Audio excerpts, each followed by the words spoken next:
If your loved one is incarcerated, it's no way around it. You're at war. This is spiritual warfare. What is spiritual warfare? God versus the devil, good versus evil. That's basically what it is. There's no in between. This is what it is. So we was already at war, like, before your loved one even got incarcerated. So I'm just going back, basing things off of my situation so you can see my experience. I knew my husband before he was incarcerated. So, yeah, I knew, some things that were I knew the road he was taking. If he didn't change his life, that's where he was going to be. He couldn't see that. I knew that. But now looking back, I did not know it was warfare. I did not know that was spiritual war back then. If I had known what I know now, I could have put different things in place. I didn't realize it was spiritual. Everything that's going on is a spiritual battle. Everything in this world is a spiritual battle. And sometimes I struggle with sharing that, but it's like, how can I help if I don't tell you how I got through it? So that's how I got through it. I realized eventually that this was a spiritual battle. So if your loved one in there, guess what? As I said, it's warfare. I was there when my husband got sentenced. So as soon as the judge hit that thing and said 22 and a half years, y'all, guess what my husband became?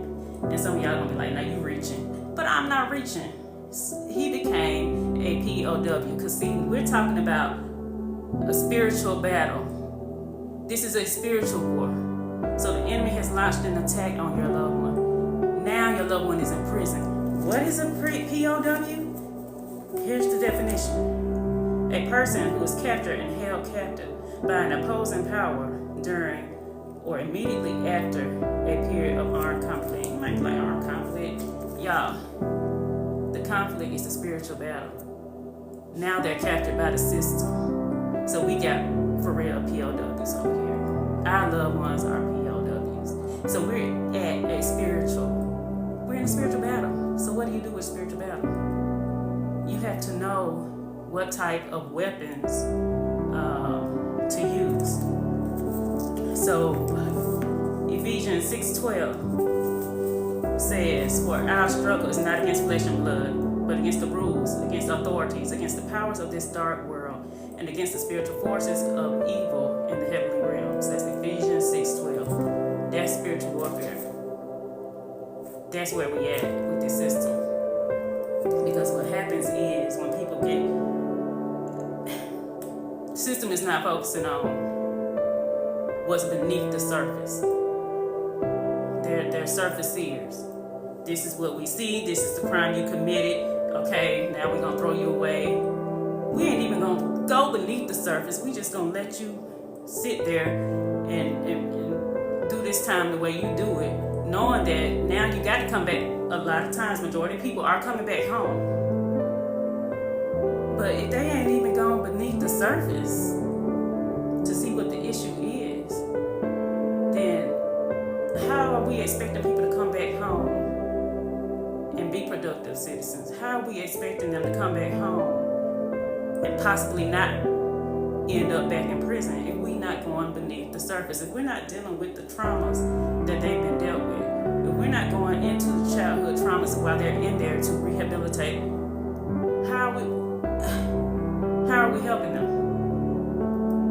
How is this prison system helping them? So yeah, the prison system is an opposing force. It is. So yes, that's what I mean when I say we're at spiritual battle. So these prayers, this is just a touch of it. We're laying the foundation while they're in there. We have to learn how to pray differently because we have a different situation. This is not a traditional relationship. This is not a traditional marriage. So if you are a prison wife, if you are a prison girlfriend, or even if you're a parent or family period, this is a spiritual battle that has to be fought with prayer. Now, I'm not saying we can't just physically go and let our loved one out. No. But what I can tell you, my husband had 22 and a half years. And he was released earlier, like 6 years earlier. Do I believe that was through the prayer? Yeah, because I believe I don't believe in coincidences. And I think that God puts everything in alignment. So once things were aligned and we're on his time, then he was able to come home. Because, as I say, you have to pray, and we have to attack and pray that those things that our loved ones are dealing with. Because guess what, y'all? They're dealing with trauma. They might be traumatized, but that don't mean we just not in prison. We can be out. Matter of fact, we still can be out here free and in prison and traumatized just like them. They're just in a physical prison. So a lot of this has to do with not dealing with the childhood. So a lot of this has to do with not dealing with the childhood. So a lot of this has to do with not dealing with the childhood traumas. So as I say, and this, don't take this the wrong way, might be a little strong words, but as I say, the spiritual, traumatized become demonized. It can even happen to us. We even fight our own battles out here ourselves. That's not saying we're perfect, because we're not. I'm not perfect. I got my own stuff. I feel like everybody's battling their own spiritual battle. They just ended up going this route. But since we out here waiting, we got to know how to fight the battle. So I had to touch on that today. Just a little different. I was a little skeptical about it, because I don't know how, everybody might not be receptive of that. But it's just something for you to think about, and just to give you a different perspective if you're out here waiting. So if you're out here waiting for your loved one, now's the time. If you don't have a relationship with God, now's the time to grow your relationship with God, and learn to listen to him. And we'll talk about fasting next time, because that's one of the ways to get his attention, so that you can learn to hear, listen, and obey, and hopefully, you will get results. Because I can honestly say God has answered all. He answered everything I prayed for. Now, does that mean that we don't have challenges? Because if he answered everything, that don't mean everything's going to be perfect when your loved ones come home. It's not. You still going to face stuff. We still facing stuff now. But he answered everything that I know he could. Because when I had challenges in my own relationship or marriage, it was like, well, I prayed this. But I had to stop and think about it and look back.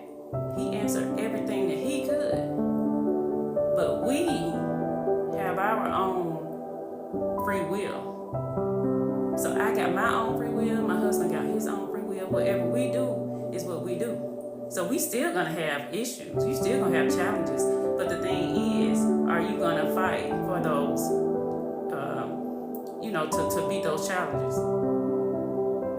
So just being on social media, period, it's just like everybody's saying, but everybody, I can say what, it's a lot of just back and forth, with this gender war battle with relationships.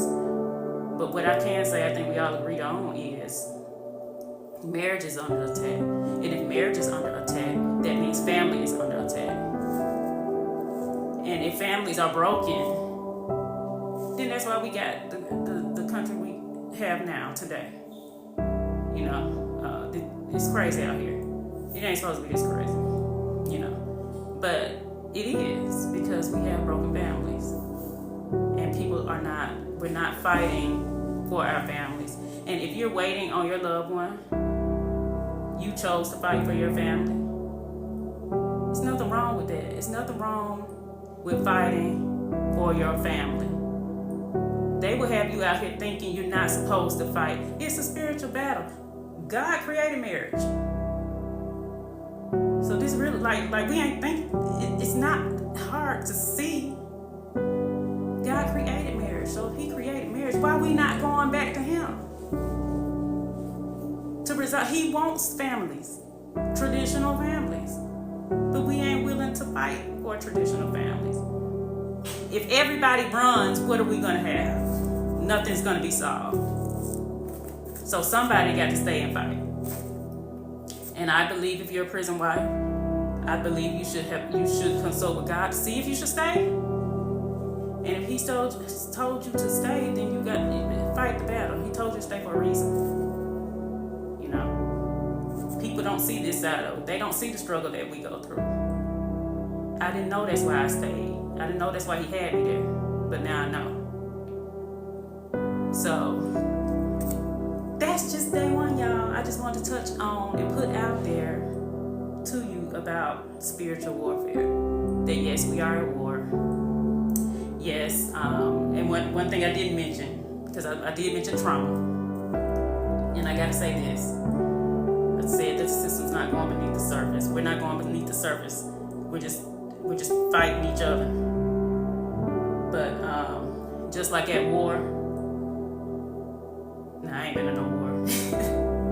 Matter of fact, I don't even have family members that's been in. So I'm just basing this all off TV, okay? What I see.